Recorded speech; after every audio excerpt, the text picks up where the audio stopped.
Hey everyone, TJB Chris here, welcome back to the channel. And this is my Tandy 1500 HD laptop computer.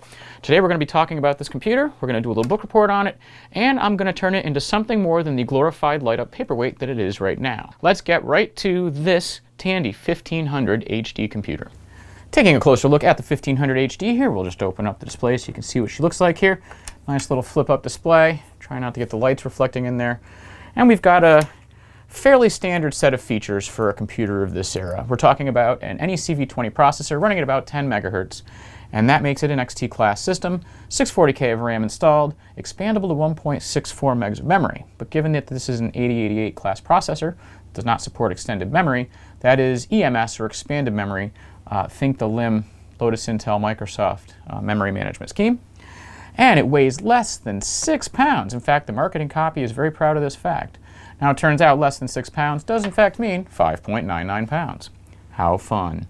20 megabyte hard drive built in with DOS and DeskMate installed. It's worth noting that DOS and DeskMate are not in ROM on this machine, unlike Tandy 1000 machines of the era and some members of the 2500 series, as well as some of their other laptops. So this machine is useless without disks, there's no way to boot it. It has a built-in 1.44 megabyte floppy drive, which is, like I said, interesting in an XT class system. 640 by 200 CGA compatible graphics, though obviously monochrome. The backlit LCD screen is fairly high quality and looks fairly decent. I wouldn't call it high definition as the marketing copy does. And this 84-key keyboard is rather kind of, I think it's kind of spongy, but it's not bad. And its best feature, it is in distinctive executive black. That's the case. I have here its matching power supply. Pretty standard. This is the same power supply as used with the 1100 FD for those that are curious. And I believe this machine was actually manufactured by Panasonic. Some people just assume that all the machines, Tandy portable machines, were made by Panasonic, but they did make some themselves, and Sanyo also made some, like the 1400 HD. Taking a closer look at the owner's manual, both MS-DOS and DeskMate are version 3.3.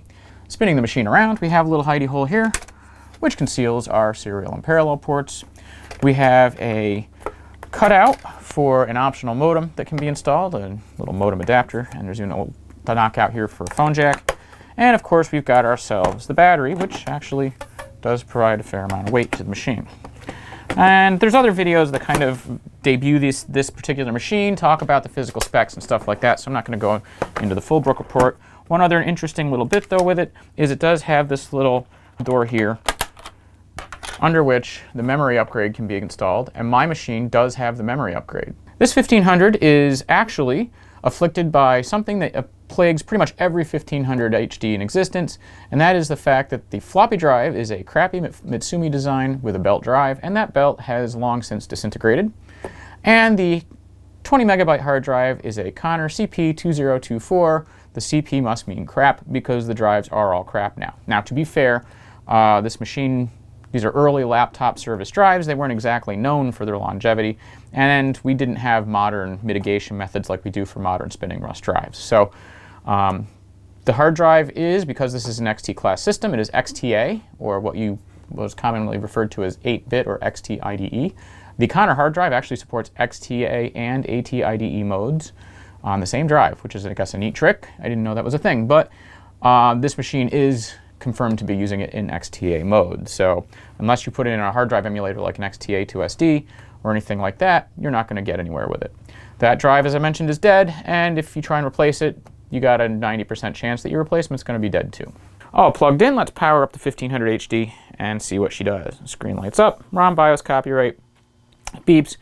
The hard drive does in fact spin, but it doesn't actually work. It's just going to sit here. It'll eventually time out and fail. And of course the floppy drive belt is gum, so that's not going to work either. So we're going to take this thing apart, and I'm going to show you the hard drive and floppy drive configuration, and you're going to see why some of the simpler options that I might normally go to, such as an HXC emulator, aren't the easiest to interface with these machines. And then we'll get into my rather clever, in my mind, solution for getting a machine with no storage to boot because, well, luck was smiling down upon me, and I think you'll enjoy the ride. And if you have a 1500 HD that is in the same predicament as mine, you should definitely stick around for this, because by the time we're done with this video, this mofo is going to be booting. All right. First things first, we'll remove the battery. And there are a couple of screws here. We'll get all these. Now keep track of where you put the screws, get the various screws from, because they don't all fit in the same places. Now that we're apart, let's take a closer look at the motherboard. So here we've got the floppy drive on the bottom, hard drive on the top, and as you can see, the hard drive is one of these 44-pin power and data combined, fairly standard for drives of this. This isn't a Tandy specific connector, and it does go to this proprietary connector on the motherboard. There's actually a pair of them there. This is the modem expansion, and then underneath the hard drive cable is the floppy drive cable, which I want to say is like a 23 or 24 pin, something like that. It is not your standard 34-pin connector, so, and it's FEC, so you can't just plug in a GoTech. I know that on some of the Panasonic and Tandy derived machines, the pinouts appear to have been figured out. I don't know that that includes this particular machine though. So, and quite frankly, I don't know that I really want to go hacking around to get a GoTech in there or something. There's got to be a better way. Again, the drive is XTA, so I could eventually try and replace it with an XTA to SD or something like that, which I might see if I can get a hold of. Let's hope they're still out there and I can get one.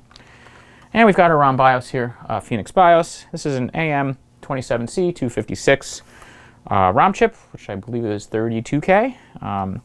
So that is enough for the ROM BIOS. It's actually more than you need for the Phoenix BIOS. Again, there's no DOS or DeskMate in there or anything like that. So you're just kind of stuck with whatever's in the BIOS. But as you can tell with the label, I've been kind of peeling at this. And that's because I came up with something of an idea. So I got thinking about different things I could do with this. I got poking around the ROM BIOS. And that's because the ROM BIOS seemed a little big. Something like 27C256 seemed like an awfully large chip. So what I did was I popped it into my programmer and I dumped the ROM and noted that the first 2000, I know folks like to say 2000 and other folks like to get on us for it, so 2000 bytes in hex is free. The actual ROM BIOS code starts at 2000 hex. That's interesting. And it turns out that that is exactly 8K of free space in the BIOS ROM, and that is the size of the XTIDE Universal BIOS. Now the XTIDE Universal BIOS isn't going to help me for the XTA drive. That's just not going to make that work, and an ATA drive won't work in here. But what it does allow me to do is boot over serial port. So I thought, if I get lucky twice, if not only is the portion of the ROM BIOS I need free and usable, will it fall within the option ROM scan that the BIOS does when it starts up? Because if it happens to scan to the last 8K segment right below where the BIOS code lives, it might be able to bootstrap the XTIDE Universal BIOS, which could then be configured to boot from the serial port when tethered to my laptop. So I went over to my Tandy 3000NL where I have the XTIDE BIOS configuration program installed, and I worked up a specific BIOS configuration for this machine. No floppy drives, no hard drives, nothing except serial. Always detect the serial port. That's all we need. It's going to be our only drive. And the SerDrive serial drive emulation solution that XTIDE Universal BIOS supports does support floppy and hard drive images, and it supports them simultaneously. So after creating my ROM image file and getting it over to my laptop so I could program it, I know you're saying, "What, TJB Chris, why didn't you just put it on your laptop in the first place? You wouldn't have had to transfer it." And I'd say, because it's less fun. This way I get to use more than one Tandy computer. And it's always fun to include other computers in your projects, even if they're not the star of the show. So back from the Tandy 3000NL, I have my ROM image. I pasted it into the first 8K right up against the Phoenix BIOS, erased the ROM, erased the EEPROM, flashed the new code on there, and powered it up. Back together and ready to test. Well, mostly back together. I have left the battery connector disconnected and off because this is the ROM BIOS. It's accessible from the top of the machine. And I know you're saying to yourself, "Well, TJB Chris, you just wasted a bunch of time taking this machine apart when you could have just replaced the ROM chip and not had to worry about it." Except, if you remember earlier how long it takes to boot up with a failed drive in there, I took the opportunity to disconnect the hard drive, which you should too. If you're going to do this, to take it apart, disconnect the hard drive, because otherwise you're going to be waiting minutes for the prompt. And now we are at the point of moment of truth. One of two things should happen. First, the thing should power up and the BIOS should start to initialize. If it doesn't, then I broke it. Once it gets past that, and once the hard drive fails, it should pop up the XTIDE Universal BIOS. Now, if you were looking closely on the B-roll that ran while I did the ROM image on the 3000NL, I decided to live dangerously and set this to 115K baud. If that doesn't work, then I'll just pop the BIOS back out and we'll do this again. All right, let's see what happens. Okay, well, the screen lights up. That's good. Okay, hard disk failure has been noted. Okay, press F1 to continue. Now, if this worked, I should get the XTIDE Universal BIOS overlay, and it should scan for serial drives. Hey, there it is. F000, it doesn't find anything. It did look for COM at 115.200, not found. And now it's trying to detect the baud rate. But it may or may not work. So we'll see what happens. And it will fail. But that's okay. So this means that at the very least, we now have, of course there's no A drive, so it's just going to blow up. We now have the XTIDE Universal BIOS installed. We have it attempting to boot from the serial port. So the next step here is to use the serial drive utility on my laptop, and I'm just going to see if I can mount an MS-DOS disk. All right, null modem cable, USB to serial adapter. Let's just get this connected. And I'm going to connect this right behind the hidey hole here. Right there. And if I get lucky, these will see each other. If not, then, well, we'll go from there. But let's see what happens. Oh, got to start serial drive. Okay, it says it's opening COM4, 15.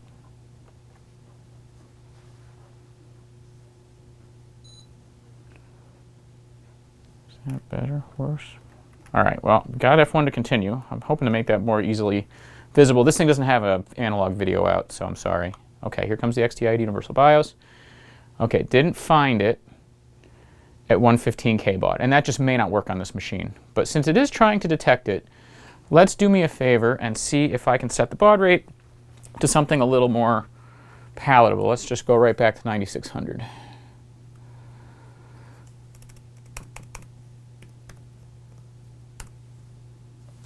Okay, 9600 baud. Let's try this again.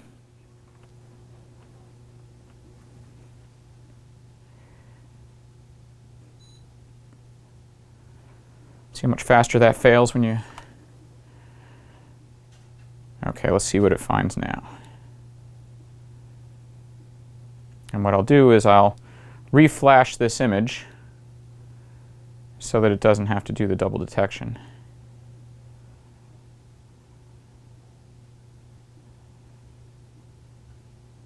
And it says it's not found. So, yeah, you're not booting. Okay, so we need to reflash this. Okay, we're back. I flashed it. We tried 19.2K. The nice thing is, even if I have a baud rate that doesn't work, I can press F6 to do COM detection and use any baud rate. And I played with 19.2K, and it's pretty unreliable. I think the issue is probably either the serial port on this 1500 HD isn't just going to play nice at those speeds, or it's also possible that the USB to serial adapter I'm using sucks, because those things do tend to get finicky. So let's start our server here. And you're going to get to watch a very slow but functional boot from 9600 baud. And I've zoomed in on this. Hopefully it makes it a little easier for you to see the screen. Oh, something ain't right. Off you go. I bumped a key on the way up. There we go.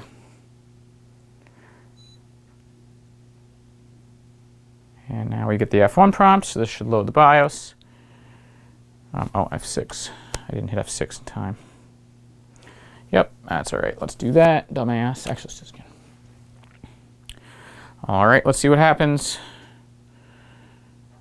All right, and I know 19.2 is not going to work, so after I hit F1, I will hit F6. There will COM detect. So now it should find the server at 9600 baud. And that should lead us there. COM detect is a little slower, so what I'll end up doing is redoing this. There it is, one more time. I'll do it one more time as 9600. This way you don't have to wait for the COM detection. But it occurs to me, the XTIDE Universal BIOS does not allow you to say 0 floppy drives. And it sees the controller in there. So it always assigns its virtual floppies as B, at least out of the box. I mean, you can change that. I didn't look. But it means I have to do this one more time. See, sometimes we learn, folks. I have to hit F1, B, and F6. So when I reflash this, I won't have to hit F6 to COM detect, but I will have to hit B if I want a floppy disk. Now, to be fair, if I use a hard disk image, it'll boot right from drive C in the first place, and so I don't have to do this B drive junk. It'll just boot straight from drive C. And in fact, as this comes up, I might give that a try real quick after this. Now, you're watching it boot. Eventually, we'll get a starting MS-DOS prompt. This is a DOS 622 diskette. This is very slow. It is much slower than a floppy drive, and it's not entirely practical, but it does work. And I think that's the thing, is you'd say, well, none of this is terribly practical, any of these machines, right? What are we doing that's practical with them? But it makes it possible for you to be able to use, interact with, and type on a machine that is otherwise unusable without spending more money. So I still do think I want to follow up with an XTA to SD, if I can find one of those, or some other XTA drive replacements. There aren't many, but I want to see if I can find one, because there's my starting MS-DOS. Let's hit F5 so it doesn't try and do auto-exec. If I can find one of those and put that in place at the hard drive, that's even better than this solution. But barring an XTA replacement or an ability to cobble up the floppy drive, decipher that FEC cable, and recreate this drive connection, this is a lower, a lower effort way to get the machine to at least be functional and demonstrable. And I think that's actually pretty neat. So, this isn't the best thing since sliced bread, but it certainly is a nice condiment. So it's booting very, very slowly. I'll let this finish booting, and I'm going to make you sit here and watch this because it takes a very long time. And like I said, I'm going to reflash this just so it defaults to 9600 and I don't have to wait for the COM detection. And then what we'll do is we'll put a hard disk image on. I'll start one more command up, and we'll fast forward to the machine booting up straight from the C drive without that B nonsense. So here we go. We must be loading command.com right now. The other thing that kind of stinks about this machine only has one serial port. So if you're using XTIDE Universal BIOS and SerDrive, you're not going to be doing, like I like to do BBSs on these machines, call into particles or level 29 or what have you. That's not going to work on this because your serial port's in use. And the software for this is Windows only. It's not my software. It didn't write it, folks.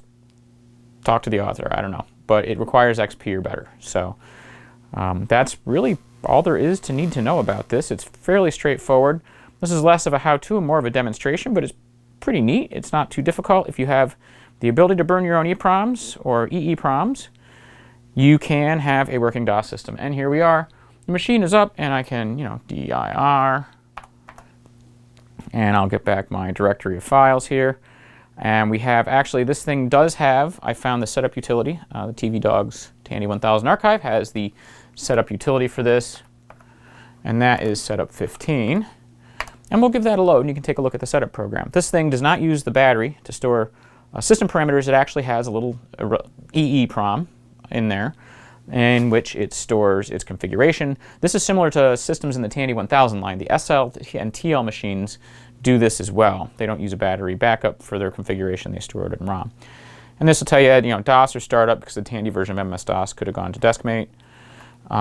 Let's see here. No diagnostics for memory, which serial port is which, the other one being the modem, of course, which we don't have. The beeper's on, cursor's a line or it could be a block, and there's some power management stuff that I've summarily disabled. So that's it. And if I hit F1 to update, now you'll see updating EEPROM registers. And then it'll drop me back to the prompt, to an A prompt. There we are, EEPROM updated. And that's it. That's what the Tandy 1500 HD looks like. Let's take a look at a hard drive boot real quick, just so you can see there's less nonsense. I'm not going to put you through the process of watching me redo this ROM again for 9600 baud. Just trust me that that's what's going to happen next. All right, back over here. This time I have in my command line set here, it's 9600 baud again, my 1500 floppy disk image that I used before, and now I have a 615 cylinder by 4 head by 17 sector per track hard disk image called Tandy 1500hd.bin, and it should interest you to know that that is the geometry of the drive that was in there, not that it really matters much. You could use a bigger one, but why bother? Let's give that an enter key. Now we see we have both drives up. Let's spin you back over to the 1500 HD, hopefully slowly so I don't make people sick. And let's power it on. All right, now I have to remember to hit F6 for COM detect, but this time I'm not going to hit the B key. And that's just because my default, I was trying to be fancy and see if I could get 19.2 to work, but it did not. And I won't make you watch this whole thing boot up again. There we go. Here's my hard drive and floppy disk detection, and we're booting C, which is the default serial hard drive. And there we are, folks. Tandy 1500 HD up and running, booting via a serial port with no functioning storage devices on board. I think that even though this isn't necessarily the fastest or most elegant solution, it was pretty neat to find 8K of open ROM space in there, and to have that in the BIOS option ROM scan area so that I could throw in an otherwise unnecessary incompatible BIOS extension that can boot from a serial port. Well, folks, I think that's going to do it. She may not be the prettiest or the fastest or the most elegant, but this is a way to resurrect a Tandy 1500 HD when you are plagued by a lack of functioning storage devices. Long term, I do plan to see if I can find an XTIDE emulator or some sort, or see if I can find out if anyone has actually figured out the FEC floppy cable pin out so it could be adapted. But in the meantime, this is just a great way to at least bring some life back into one of these machines, even if it's not the fastest. And it gives you the opportunity to kind of experience the machine, work with it, play with it, without having to just let it sit there and collect dust, as these things so often do. So, I hope you like this. It was a little different than what we've been doing around here. Hopefully now, with things calming down, I should be able to get down to more computer projects down here. It's been a little chaotic lately. But I think this success entitles me to a little celebratory bourbon. So, thank you for watching. I'm TJB Chris, and we'll see you next time. Cheers!